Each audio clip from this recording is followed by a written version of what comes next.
Easter. I'm Jane Hanson, and this week in the arena, welcome to the church. This Easter, tens of thousands of people are joining the Catholic Church, and we're about to meet a few of them and find out what brought them to the church and what their journey has been like. Joining me is Gary Arkin, the marketing director for the Net, and a convert himself. And the young man Gary is sponsoring for baptism, Daniel Robinson. Also, Elizabeth Scalia, contributor to Inside Catholic and author of the blog, The Anchoress. Thank you all so much for being here. It seems such poignancy to it, Gary, a former Jew who is now sponsoring a young man who's Jewish, who's now about to become or has just become Catholic. What is that like for you? Well, it brings back a lot of memories for me, remembering my baptism and the sense that I'm coming into the fullness of what I had already had, and thinking about the fact that somebody else is here doing the exact same thing on the exact same night, the Easter Vigil, the Saturday before, and it's just a beautiful, wonderful fullness for me. And you, Daniel, I know that you met Gary through the program that's called the Rite of Christian Initiation for Adults, RCIA. What is it that got you to this place? Well, it all started with a teacher I had in high school. When I was in his class, I was amazed by the way he lived. And he seemed to have something in the way he lived that I wanted to have myself, that I wanted to share in. So trying to kind of live the way he lived over a couple of years, I found that the church was kind of the source of that life that I saw in him that I wanted for myself. Now, you grew up in a family that's not a Jewish family, but that's not very religious. No. Are they comfortable with this decision of yours? They're a little uncomfortable. Mm-hmm. And as I'm sure yours was too, Gary. Oh, sure. I actually had a period of time where a number of relatives were saying, "Why are you doing this? And what is it you're doing? Explain." And for the most part, though, most of the family has come back and around, and it's become a real source of joy. In fact, one of the relatives that I'm closest with is a very Orthodox religious Jewish young lady who's just married, and she and I are probably about the closest in the family. That is so interesting. Elizabeth, all these ties, and I know that one of your favorite parts of the whole Easter observation is to be able to see people that are baptized newly into the church. You know, we Catholics who are cradle Catholics, we get baptized as children. We don't have anything to say about it. And I know that there's scriptural basis for that. Lydia had her whole household baptized. But to see adults make that proclamation to say, I am for Christ and Christ is for me, and actually do that publicly, and knowing that they've gone through the whole process. This isn't something of a moment. This isn't an emotional jag. This is something that you've had to think about and pray about and study and learn and argue about and face opposition to. And to me, it's so heroic. And I wonder if you could describe what the moment of baptism is like for those of us who don't remember it. Yeah, we were a little too young. Yeah. Well, my memory of it was, and Daniel and I were just talking about this sense of watching, you can almost see all of your sins melting away, knowing that in baptism you're completely cleansed of all the things that had come before. It's an amazing feeling. I remember people telling me, because I had lots of friends there, not very many relatives came to my baptism, but I have memories of friends telling me, it's like you were floating back after getting some water on you. What was going on there? You put on the new man. Exactly. I died to the old self, and as you're finding out also, there's a new self coming from the old. That's so interesting you say that, because I'm wondering if it wouldn't be a good idea for all people who are Catholics to be rebaptized and to kind of have that sense of... No, but there's only one baptism. I know, but maybe there could be some sort of a token, just that whole concept of really it now becoming, after some meditation and thought, it now becoming really your choice to become a Catholic. That is confirmation, although I don't know how well we really teach confirmation and prepare our kids for it. I think that it would be nice, though, for Catholics who have had that adult that adult sense of an encounter with Christ and who don't remember it as children. I wish there was something in the church for us to say, now I get it. Now I'm really Catholic. When there's the sprinkling with holy water, when the priest sprinkles with holy water, from now on, it should remind you of your baptism. You have the concrete memory, but it's also there when you walk into the church and we take the holy water and we bless ourselves. At that moment, we're told to remind ourselves of our baptism. And every time I walk into the church, I go and I know that that blessed water is there for me to remind me of that holy moment in my life. And now you have that. And you also have that because you've received baptism, even if it was when you were a baby. You know, there's an interesting situation in England right now where there are people who are unbaptizing themselves. They're writing letters or emailing letters to the bishop saying, I'm unbaptized, and they're getting these little forms off the internet that declare them as unbaptized. Clearly they don't understand baptism. Again, it's the fault of the church. But I'm listening to you discuss this, and I'm just thinking to myself, if we really had any clue, then maybe people wouldn't be so quick to debaptize themselves. Yeah, because they may want to be baptized again, and Can't do that. you never know. Daniel, I'm curious. You're 18 years old. Yeah. There are a heck of a lot of teenagers who are the same age as you who are not in any kind of a spiritual mission. They're just interested right now in, the selfish kinds of needs that 18-year-old kids have. What do your friends say about this? Well, I don't really talk that much about it to my friends. I say, I'm becoming Catholic. They kind of ask me why, and I just kind of say, that's, I think, what's going to make me happy. But I don't really get into so much detail about it. But I don't know. Since I've started turning to it, I've noticed. I was saying to Gary before, I feel like we who are converting are kind of the lucky ones because we see the real change and the real evidence, and I've seen like an enhancement in my life. So I'm just looking forward to after baptism to the fullness of that. And so for you, it's really all about your own inner growth and your evolution and where you are spiritually. And there may come a time when you feel really comfortable talking about this with your friends or your peers. Yeah, and I hope not to let it stay just an inner thing, but to be more involved in the church life, so it's more outward too. So that maybe someday you'll be taking care of RCIA and helping bring somebody else along. Yeah. So Daniel, what about prayer and the life of prayer? Is that how is that for you? And do you have any particular areas that you find really spiritually enhancing right now? Well, I think prayer allows you to see beyond your limits and to look to be able to see the better life. And as I've prayed more, I've noticed, of course, more limits, but at the same time I see what life could be beyond those limits. And through the life in the church, I hope to be able to live that life more fully. So Elizabeth, you call that kind of the great paradox. Well, I think that there is a paradox. Everyone thinks that Christianity is limiting because you have a set of rules now that you're following, and yet there is a paradox because there's great freedom within that. And there's also this sense of the infinite of God coming inside of you, particularly with communion, but also with prayer. That's the constant give and take, the constant outreach, the ebb and the flow.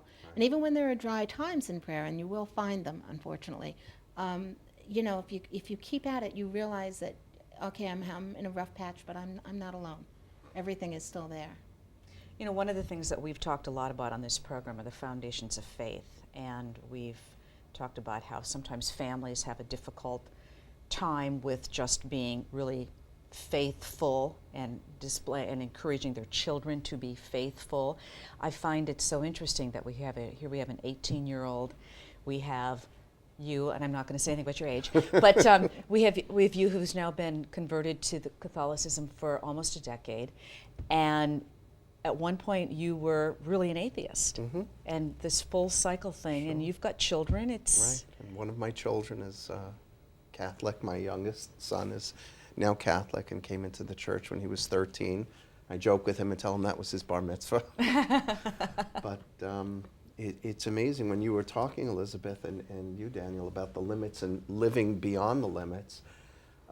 We really have hope through our prayer and through what the Catholic Church teaches us that we can live beyond the limits, because if you had asked me 10 years ago, is this possible? I would have told you absolutely not. Mm-hmm. But as I started coming into the church and as I started praying, I realized that the things that I viewed as limiting because there are rules are actually those very same things that give us freedom. Mm. Absolutely, you bounce off of them. And what I learned over and over again in just about every aspect of my life is that what you get out of it is what you put into it and how open you are to it. And openness is the key to everything. It's the key to faith. It's the key to a good marriage. It's the key to a good job. Openness, being open to whatever the Holy Spirit is sending down the pike. Mm-hmm. And my hope is that we were just talking about continuing at St. Patrick's and having it open up more opportunities for Daniel and for me to be continue to be a sponsor. I hope I can live up to that task. Oh, I think you can. Thank you so much. Thanks for Welcome. having us. And good luck. Yes. Thanks so much, Daniel. When we come back, a young woman shares her conversion story, so do stay with us.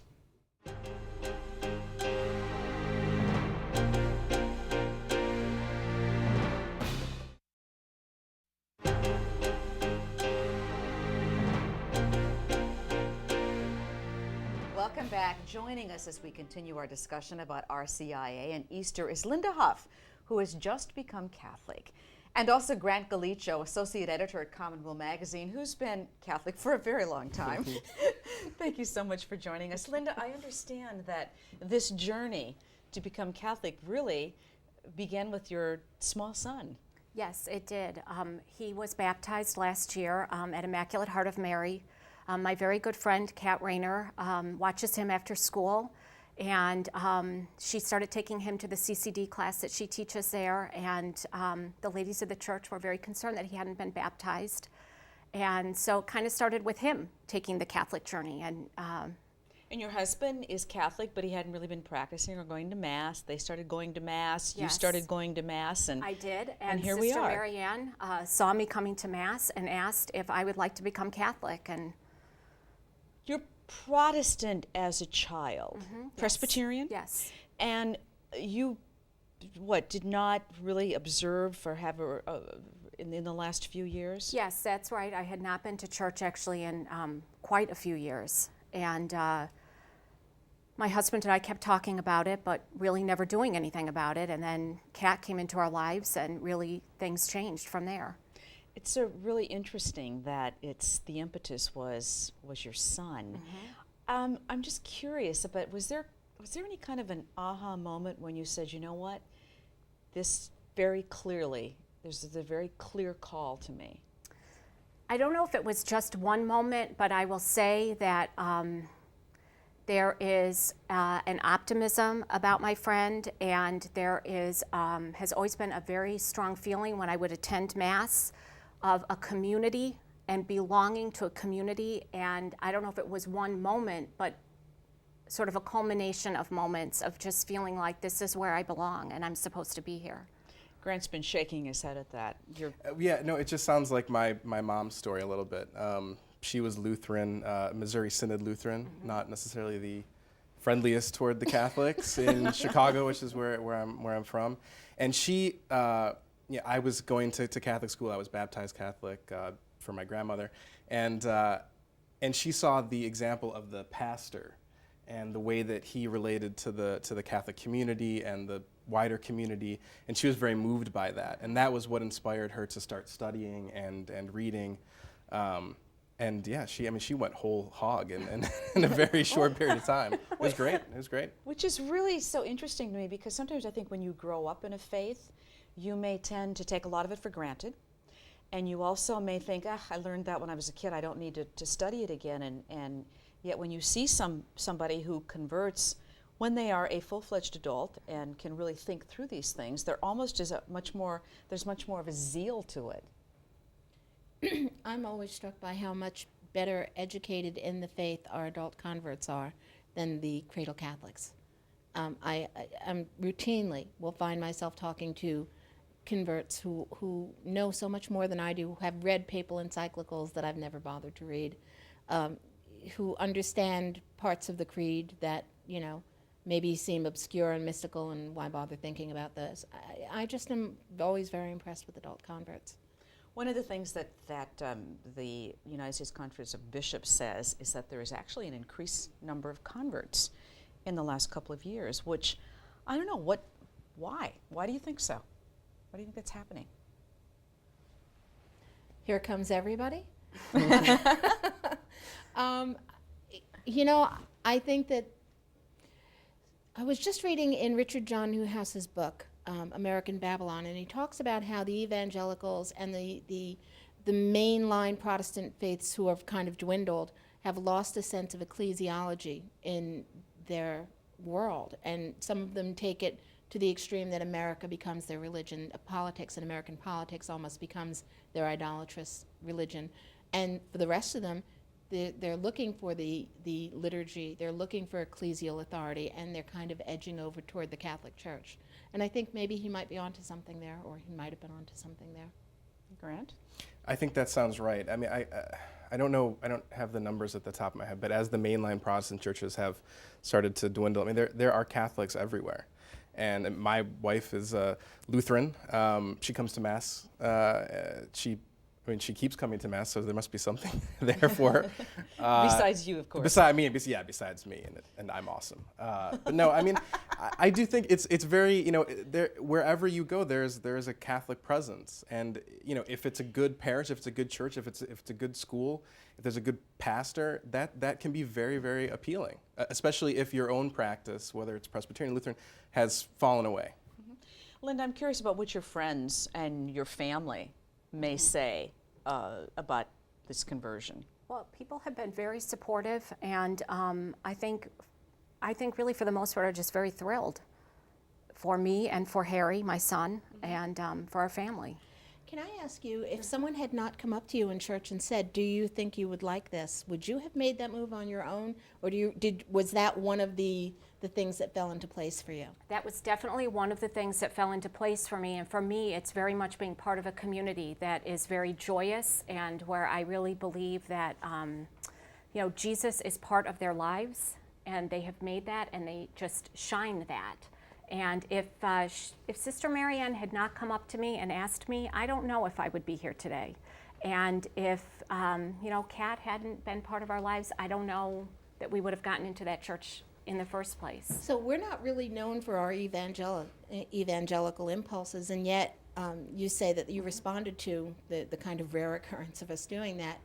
When you would go to Mass with your son, was it the Eucharist that was attractive to you?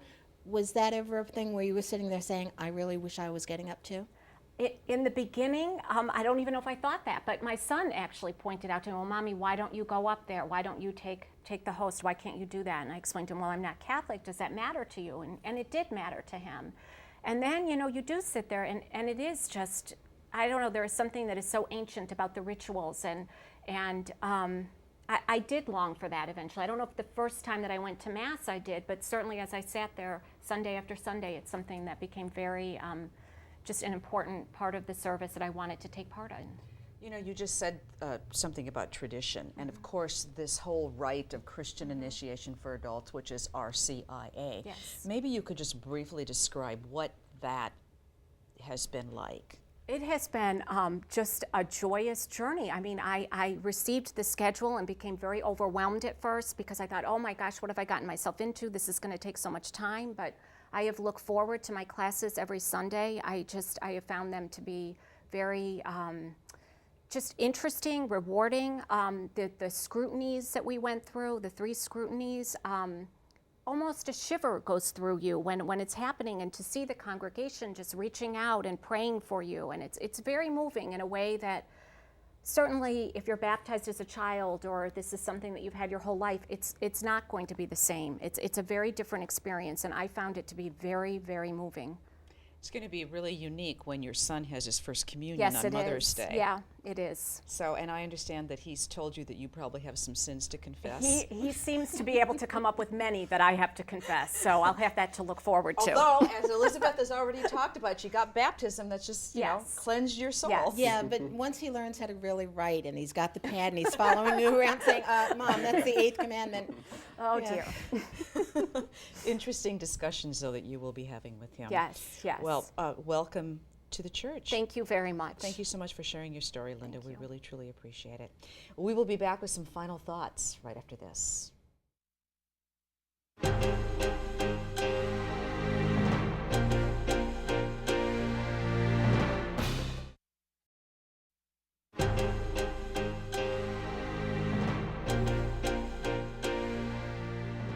Rejoining us now is Gary Arkin on this Easter Sunday night.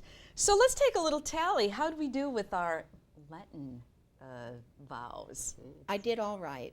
I You kind were Mass every day. of Mass every day, and I had some mornings there where the 7 o'clock Mass just wasn't doable. And I realized that the only way I was going to do it was with some help. So I went into the pastor and when he was dressing in the sacristy and said, how about I lecture this Mass? And he said, okay. And once I made that commitment, then I had to be there every day. Great. Gave up sweets? I did, and I did all right. The one thing I can't give up is sugar in my coffee. And since coffee is constitutive of my humanity, Yeah. there was If you no gave way up that I could coffee. give that up. But I was very proud this year, and there's always a Friday where I just slip and eat meat. But this year I've been perfect. Right on? Yeah. Great. And Gary, you gave up sweets too. I gave up all sweets, and I stuck to it with the exception of one morning when we were having an activity on a Saturday morning at church, and they had some breakfast sweets, and I didn't connect until 2 hours later. I said, oh, I just realized what I've eaten, and I asked the priest, and he said, you're okay, you didn't have intent. So I was okay. And the intent clause, we love the intent love clause. it. I love I it. know, that's kind of a Freedom. lifesaver at times. It really is. Well, I gave up sweets too, and I was pretty good, although I just realized I have had stuff in my coffee every day. Yeah. Well, I'm sorry I ruined your Lent. Yeah, well, it's over now. But I do think that it's, you know, sometimes we focus so much on what we're going to give up, and you said that your son actually had told you that He said, I'm not giving anything up this year, this being his 3rd year of Lent. But what I want to do, I've been told that you can do something good, so I'm going to do some good things. And then, of course, I asked him what, and he said, I'm not going to tell you. It's between me and God, not you and me and God. So, well, I you know, guess. then I guess that's it. And you respected that. I respected it. I haven't asked him. I have told him he's done a couple of things that were bad, but there you go. I guess this whole notion, though, of making some sacrifices during Lent, it's really not so much about giving something up as it is just saying, I'm going to do something that's going to remind me every day of Lent and 40 days and the renewal of life at Easter time. So did you all give that a lot of thought? No, every Lent seems to have its own theme for me. And I always make the mistake of saying in the beginning of Lent, Lord, make this a fruitful Lent for me, instruct me. And God always takes us at our word, which is something you'd think I'd know by now. So last year was extremely painful Lent because I learned about myself. And this year it was all about trust. And what I've learned over the 40 days has been to really be open and really learned a lot about trust and trusting in God.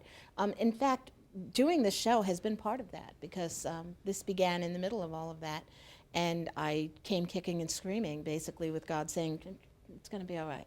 Trust. And now you trust us. Pretty much. Isn't that, well, not sure not about, occasionally. I was just going to say, I don't know about this guy on my right, but otherwise. And you? Yeah, no, Lent has been good. It's my favorite season, and it's very easy for someone who is a professional Catholic to sort of break away from the prayerfulness that we aim for. So I've taken this time to dive back into Scripture. I have Fridays off. I have no excuses. So yeah, it's been good. It's been good for me to revisit some of my favorite books and some of the stuff that I studied when I was in school when I studied theology. So that it's been very good for me. Gary? Well, one thing that I also gave up was playing a little game online, the solitaire game online, which I found that while I was doing it, it wasn't that that was really sinful, but what I felt sinful about was what it kept me from. And having given that up, I no longer have any interest in doing it, but what it's allowed me to do in those periods of time where I was doing it is turn to reading the Bible again and turn to reading other things about the Bible. And that's been really helpful. So from getting rid of a negative, a positive came in to fill the space. Which is exactly what your son told you.